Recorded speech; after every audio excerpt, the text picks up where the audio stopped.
දැන් මෙන්න මේ තියෙන්නේ අඹ පැලයක් හිටවලා පළවෙනි කප්පාදුව, ඒ කියන්නේ අඩි 1මාරක් උසින් කප්පාදුව කරාට පස්සේ ඔයාලට පේනවා ඇති රිකිලි ඇවිල්ලා තියෙනවා. මේකේ රිකිලි 3ක් තියෙනවා. සමහර වෙලාවට රිකිලි 4ක් 5ක් එනවා වෙන්න පුළුවන්. එතකොට හොඳම තත්ත්වයේ රිකිලි 3 තියාගෙන ඉතිරි ටික අපි කඩලා ඉවත් කරන්න ඕන. සමහර වෙලාවට මෙන්න මේ වගේ අපිට රිකිලි 3ක් විතරයි දකින්න ලැබෙන්නේ. එතකොට අපිට කපලා ඉවත් කරන්න දෙයක් නැහැ. සමහර වෙලාවට ඉතින් රිකිලි 2ක් එනවා. ඉතින් එතකොට කරන්න දෙයක් නැහැ. ඒ දෙක තමයි අපිට හදාගන්න වෙන්නේ. දැන් ගොඩක් අයට තියෙන ප්‍රශ්නේ තමයි දෙවනි කප්පාදුව කොහොමද කරන්න කියලා. මම ඒක තව ටික දවසකින් වීඩියෝ එකක් මේ ගහේම ගේන්නම්. හැබැයි මෙන්න මේක තමයි ප්‍රධානම දේ වෙන්න ඕන. දැන් ඔයාලට පේනවා ඇති මේ පළවෙනි කප්පාදුවෙන් ඔන්න රිකිල්ලක් ඇවිල්ලා තියෙනවා.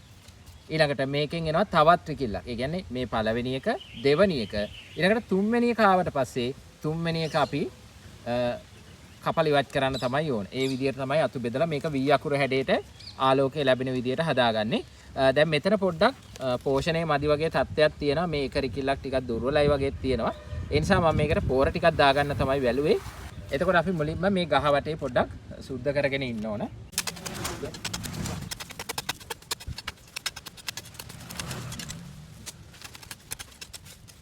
දැන් මෙතන පොඩ්ඩක් පෝෂණයේ මදි නිසා තමයි මම මේ විදිහට පෝර ටිකක් දාගන්නේ. එතකොට පොඩ්ඩක් ගහ වටේ අස බුරුල් කරගන්න ඕනේ.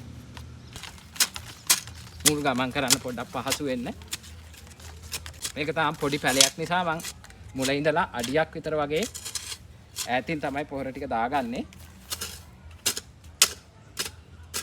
ඇත්තටම අපිට ගොඩාක් අඹ ගස් වලට පොහොර දාන්න අවශ්‍ය නැහැ. අවශ්‍යතාවය අනුව තමයි අපි පොහොරේ දීම කරන්න ඕනේ. මම මෙතෙන්දි භාවිතා කරන්නේ නිල් කැට ග්‍රෑම් 100ක් විතර වගේ ප්‍රමාණයක්.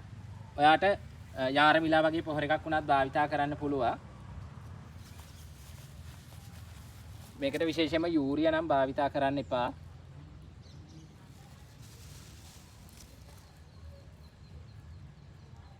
ඇත්තට මේ පොහොර යෙදුවට පස්සේ මේක සෑහෙන කාලයකට ප්‍රමාණවත්